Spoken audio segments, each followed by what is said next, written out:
começa Reencarnação baseada em fatos.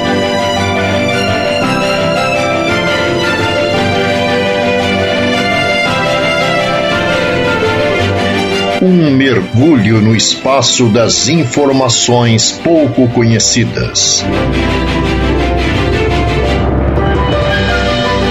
Pesquisa e apresentação: Luiz Armando Freitas Ferreira.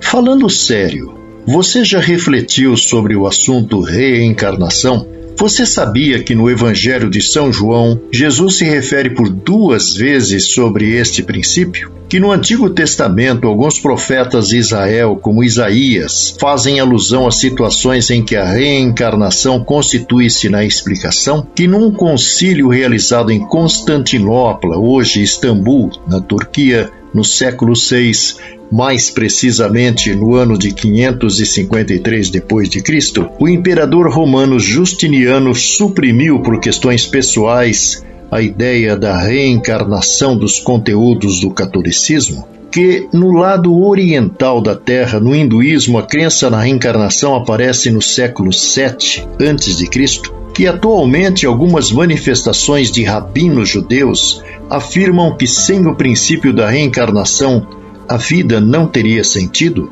que o próprio Allan Kardec, quando da organização dos princípios do Espiritismo, a princípio resistia à sua inserção no conteúdo de suas obras, segundo o depoimento dele mesmo, em matéria com que abre o número de abril de 1860 da Revista Espírita, temos muitos motivos para não aceitarmos levianamente todas as teorias dadas pelos espíritos. Quando uma nos surge, nos limitamos ao papel de observador, fazemos abstração de sua origem espiritual, sem nos deslumbrarmos pela imponência de nomes pomposos. Nós a examinamos como se ela emanasse de um simples mortal e vemos se é racional, se dá conta de tudo, se resolve todas as dificuldades. Foi assim que procedemos com a doutrina da reencarnação, que não adotamos, embora vinda dos espíritos, senão depois de reconhecer que só ela, mas só ela,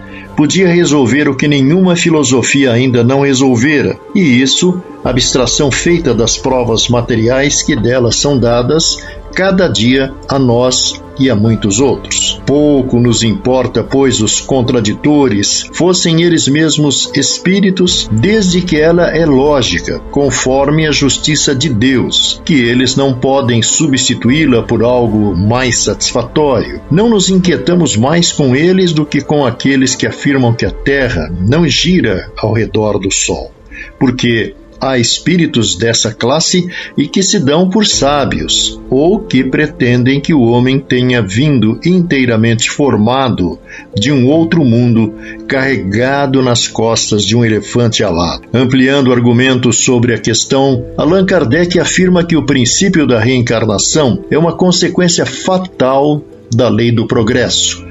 E pergunta, sem a reencarnação, como explicar a diferença que existe entre o estado social atual e o dos tempos de barbáries? Se as almas são criadas ao mesmo tempo em que os corpos, as que nascem atualmente são todas também novas, todas também primitivas que as que viveram há 1000 anos, aditemos que não haja entre elas nenhuma conexão, nenhuma relação necessária, que elas sejam completamente independentes umas das outras. Por que então as almas da atualidade seriam melhores dotadas por Deus que as predecessoras? Por que elas compreenderiam melhor? Por que teriam instintos mais apurados, usos mais doces? Por que teriam intuições de certas coisas sem lhes ter ensinado? Desafiamos saírem daí, a menos que se admita que Deus criasse almas de diversas qualidades conforme os tempos e lugares, proposição inconciliável com a ideia de uma soberana justiça. Dito ao contrário, que as almas atuais já viveram nos tempos recônditos, que puderam ser bárbaras como seu século, mas que progrediram, que a cada nova existência elas levem as aquisições das existências anteriores, que, por consequência, que as almas dos tempos civilizados são almas não criadas, mas perfeitas,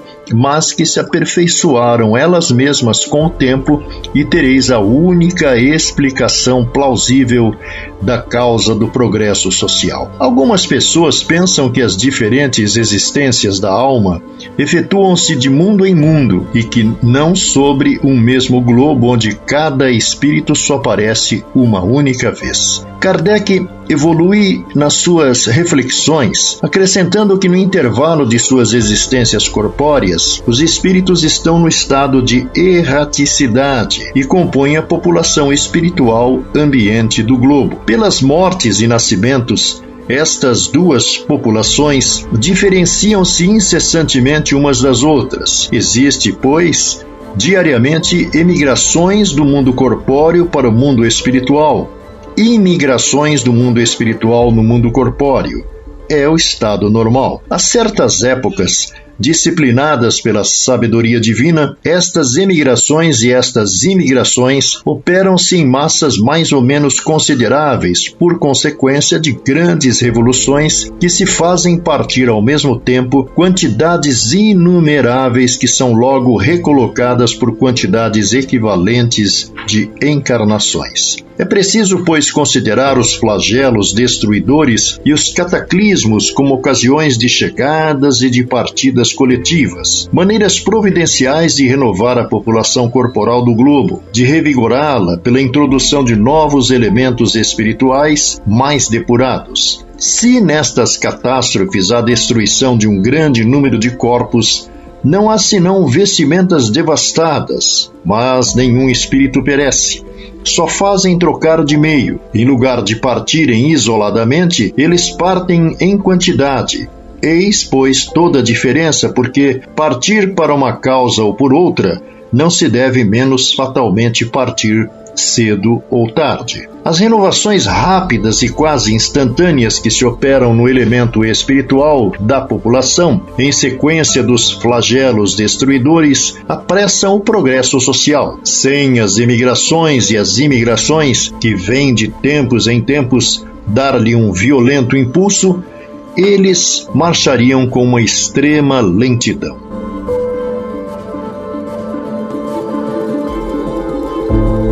Estamos apresentando Reencarnação baseada em fatos.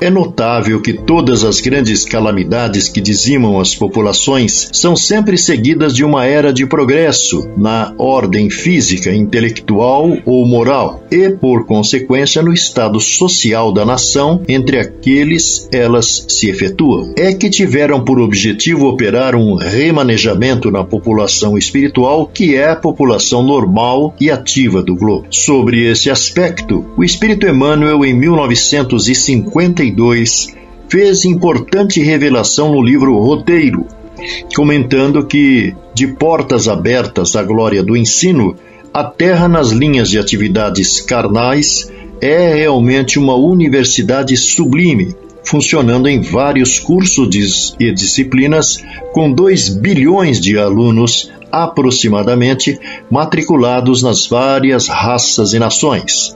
Mais de 20 bilhões de almas conscientes desencarnadas, sem nos reportarmos aos bilhões de inteligências subhumanas que são aproveitadas nos múltiplos serviços do progresso planetário, cercam o domicílio terrestre, demorando-se noutras faixas de evolução.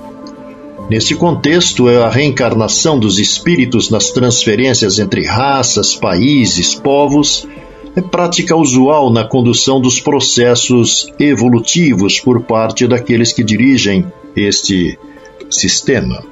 Em 1972, por exemplo, Chico Xavier acrescentou uma informação de ordem interessante em entrevista a integrantes da equipe produtora de programa de rádio no ar à época, tendo como atração principal a figura do jornalista, filósofo e escritor Herculano Pires, que, no dizer de Emmanuel, era o metro que melhor media Allan Kardec. Referindo-se a conversa mantida com o dirigente das atividades do médium mineiro quando do retorno de uma de suas viagens aos Estados Unidos e países europeus, convidado e financiado por brasileiros lá residentes, Chico, a certa altura da conversa, pediu licença para acrescentar um apontamento do benfeitor espiritual que o interessou muito nas conversações com ele em 1965. Perguntou ao instrutor onde estavam aqueles companheiros de Allan Kardec que vibravam com a doutrina espírita na França. Onde estava aquele contingente de almas heróicas, sublimes, que aceitaram aquelas ideias e a divulgaram com tanto entusiasmo pelo mundo inteiro? A maior parte na França, grande parte na Bélgica, por exemplo, como se pode confirmar nas páginas da Revista Espírita ou nas Instruções dos Espíritos, que conclui a maioria dos capítulos do Evangelho segundo o Espiritismo. Obteve como resposta que dos últimos 25 anos finais do século XIX até aquele momento, 1965, mais ou menos de 15 a 20 milhões de espíritos da cultura francesa e principalmente os simpatizantes da obra de Allan Kardec se reencarnaram no Brasil para dar corpo às ideias da doutrina espírita e fixarem os valores da reencarnação. Tanto é assim, diz ele, que nos últimos 80 anos se desenvolveu entre nós tal amor à cultura francesa que muitos, milhares, outros sabemos de muito da história da Revolução Francesa, mas nada conhecemos a respeito do Marquês de Pombal, das lutas de Napoleão, dos reis de Portugal, que foram os donos da evolução primária do Brasil. Nós nos reportamos muito mais à França como terra máter da nossa espiritualidade do que Portugal, até porque isso está no conteúdo psicológico de milhões e milhões de brasileiros que estão catalogados, fichados por certidão de cartório como brasileiros, mas psicologicamente são franceses. Acresceu ainda que isso é tão válido e devemos lembrar um fato curioso. É que, na proclamação da República, quando as cidades brasileiras em grande número vacilavam com respeito ao hino que se devia adotar para a nova pátria, centenas de cidades cantaram a Marselhesa na proclamação da República do Brasil. Lembramos ainda que até meados dos anos 70 do século XX, o francês era o segundo idioma ensinado nas escolas do segundo grau, substituído posteriormente pelo inglês. Assim, o século XX cedeu lugar aos XXI, com a proposta espírita fincando raízes na sociedade brasileira, às custas de muita determinação dos pioneiros que fundaram centros espíritas, enfrentando preconceitos e perseguições fruto da intolerância religiosa.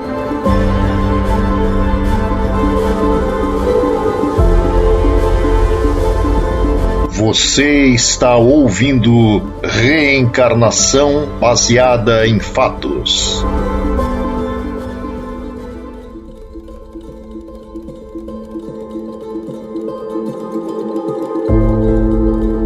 Bem verdade que muitos professavam o espiritismo à sua moda, muitas vezes competindo entre si, arrogando a pretensiosa ideia de serem os intérpretes mais fiéis aos princípios kardecistas.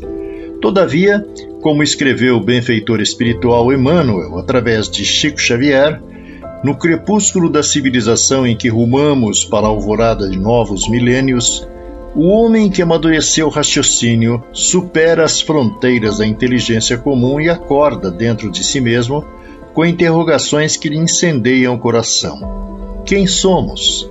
De onde viemos? onde a estação de nossos destinos. À margem do caminho que percorre, surgem os escuros estilhaços dos ídolos mentirosos que adorou, e enquanto sensações de cansaço lhe assomam a alma doente, o anseio da vida superior lhe agita os recessos do ser, qual braseiro vivo do ideal sob a espessa camada de cinzas do desencanto. Recorre à sabedoria e examina o microcosmo em que sonha. Reconhece a estreiteza do círculo em que respira. Observa as dimensões diminutas do lar cósmico em que se desenvolve.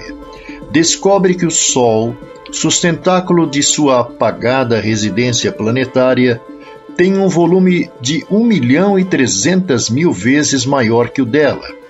Apreende que a Lua, insignificante satélite do seu domicílio, dista mais de 380.000 quilômetros do mundo que lhe serve de berço. Os planetas vizinhos movimentam-se muito longe no imenso espaço. Dentre eles, destaca-se Marte, distante de nós cerca de 56 milhões de quilômetros na época de sua maior aproximação. Alongando as perquirições, além do nosso Sol, analisa outros centros de vida. Sírius ofusca-lhe a grandeza. Polos, a imponente estrela da constelação de Gêmeos, eclipsa-o de majestade. Capela é 5.800.000 vezes maior. Antares apresenta volume superior. Canopus tem um brilho 80 vezes superior ao do Sol. Deslumbrado, apercebe-se de que não existe vácuo, de que a vida é patrimônio da gota d'água, tanto quanto é a essência dos incomensuráveis sistemas siderais, e assombrado ante o esplendor do universo, o homem que empreende a laboriosa tarefa do descobrimento de si mesmo volta-se para o chão a que se imanta e pede ao amor que responda à sabedoria cósmica dentro da mesma nota de grandeza. Todavia, o amor, no ambiente em que ele vive, é ainda qual milagrosa flor em tenro desabrochar. Confinado ao reduzido agrupamento consanguíneo a que se ajusta ou compondo a equipe de interesses passageiros a que provisoriamente se enquadra, sofre a inquietação do ciúme, da cobiça, do egoísmo, da dor. Não sabe dar sem receber, não consegue ajudar sem reclamar, e criando o choque da exigência para os outros, recolhe dos outros os choques sempre renovados da incompreensão e da discórdia, com raras possibilidades de auxiliar e auxiliar-se. Viu a majestade divina nos céus e identifica em si mesmo a pobreza infinita da terra. Tem o cérebro inflamado de glória e o coração invadido de sombra. Orgulha-se ante os espetáculos magnificentes do alto e padece a miséria de baixo. Deseja comunicar aos outros quanto aprendeu e sentiu na contemplação da vida ilimitada, mas não encontra ouvidos que o entendam. Repara que o amor, na terra, é ainda a alegria dos oásis fechados, e partindo os elos que o prendem à estreita família do mundo, o homem que desperta para a grandeza da criação perambula na terra, à maneira do viajante incompreendido e desajustado, peregrino sem pátria e sem lar, a sentir-se grão infinitesimal da poeira nos domínios celestiais. Nesse homem, porém, alarga-se a acústica da alma e, embora os sofrimentos que o afligem, é sobre ele que as inteligências superiores estão edificando os fundamentos espirituais de nossa humanidade. Através de 1000 formas, somos hoje qual ontem, viajores do tempo em trânsito da sombra para a luz. Milhares de berços e túmulos assinalam a nossa marcha nos carreiros evolutivos, e se a névoa do passado ainda nos entenebrece a visão na atualidade, já se nos faz possível prever com Jesus a alvorada renovadora. Ontem reduzimos o devedor à condição de animal doméstico. Hoje dispomos de códigos que nos facultam a solução dos próprios compromissos perante a lei. Ontem fazíamos do oceano, centro vivo das mais deploráveis operações de pirataria e rapinagem. Hoje fizemos do mar abençoado caminho de progresso e fraternidade.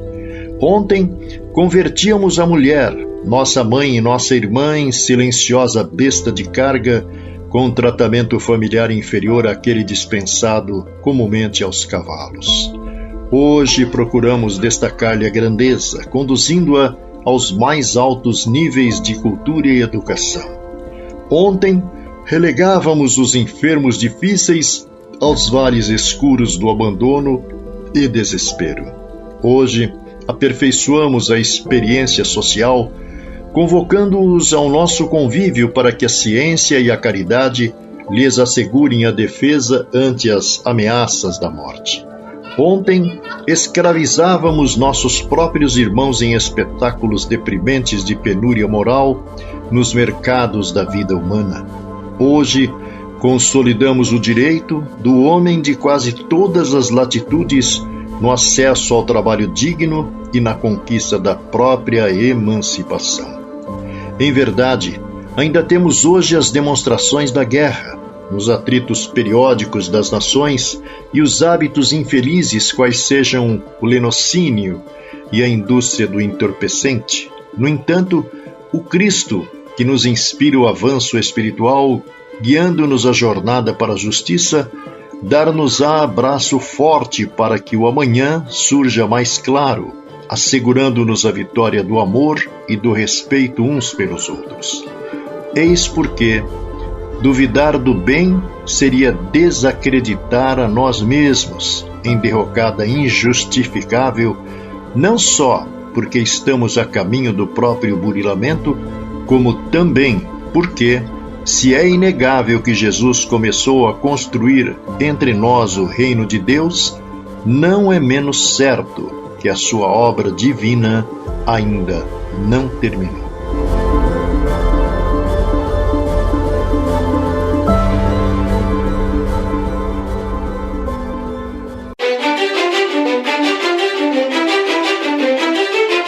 Termina Reencarnação baseada em fatos.